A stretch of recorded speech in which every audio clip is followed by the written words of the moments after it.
BFM Business partenaire. BFM Business présente Parole d'entreprise avec Vincent Touraine. Le vol d'engins de chantier, c'est aujourd'hui un enjeu crucial pour des milliers d'entreprises. Ça chiffre en dizaines de millions d'euros de pertes par an. DLR, la Fédération des matériels, en a fait un de ses chevaux de bataille. Et on voit ça tout de suite avec notre invité, Joël Fruchard. Bonjour. Bonjour. Vous êtes vice-président de la Fédération DLR. Merci d'être avec nous dans Parole d'entreprise. Alors avant toute chose, parlez-nous un petit peu de la Fédération DLR. Qu'est-ce que ça représente aujourd'hui ? DLR a été créée en 1965. Ouais. Elle fédère et regroupe environ 1 millier d'entreprises. Ses adhérents réalisent 70% du volume d'activité des secteurs de la distribution, de la location, de la maintenance et des services concernant les matériels destinés à la construction et à la manutention. D'accord. Sur le secteur, c'est environ 3000 sociétés, 5900 sites, 58 000 emplois qui génèrent 14 milliards d'euros de chiffre d'affaires. Alors, le vol de matériel de chantier est un enjeu majeur pour le BTP, on l'a dit. Quelle est l'ampleur du phénomène ? Écoutez, en 2022, après Covid, nous estimions le préjudice à 20 millions d'euros et 4000 machines.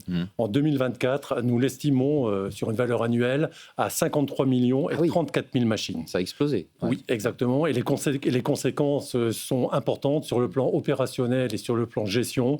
Retard de chantier, coût de remplacement des machines, perte d'exploitation, des primes d'assurance qui ont augmenté de l'ordre de 23% et voire des exclusions d'assurés.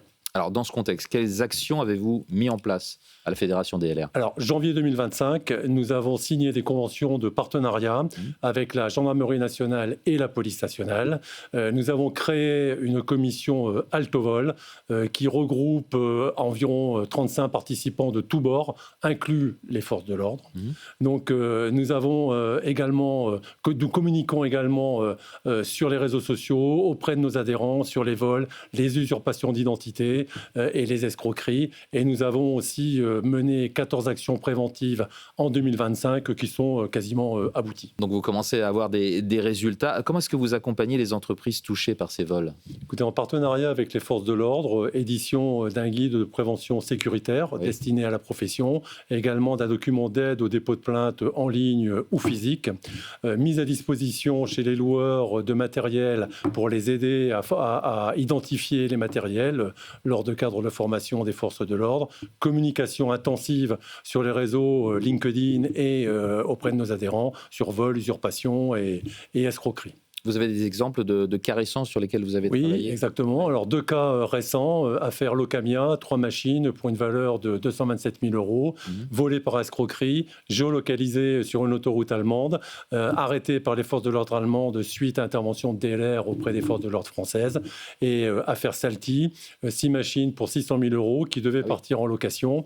Et grâce à une communication DLR sur une tentative d'usurpation d'identité auprès d'un grand major du BTP, la livraison a été stoppée. Pour finir et en quelques mots, quelles sont les prochaines étapes dans la lutte contre le vol de matériel de chantier ? Les matériels de chantier ne sont pas immatriculés. Nous avons un projet en phase finale avec Argos, filiale de France Assureur, pour un fichier national sécurisé par le biais d'une API qui serait à disposition des forces de l'ordre. Et également, nous souhaitons nous rapprocher de la police municipale par le biais de l'Association des maires de France. Merci beaucoup, Joël Fruchard, d'avoir été avec nous. Merci, sur Vincent. le plateau de Parole d'entreprise. Vous êtes le vice-président de la Fédération DLR. Au revoir. Merci beaucoup. Parole d'entreprise sur BFM Business.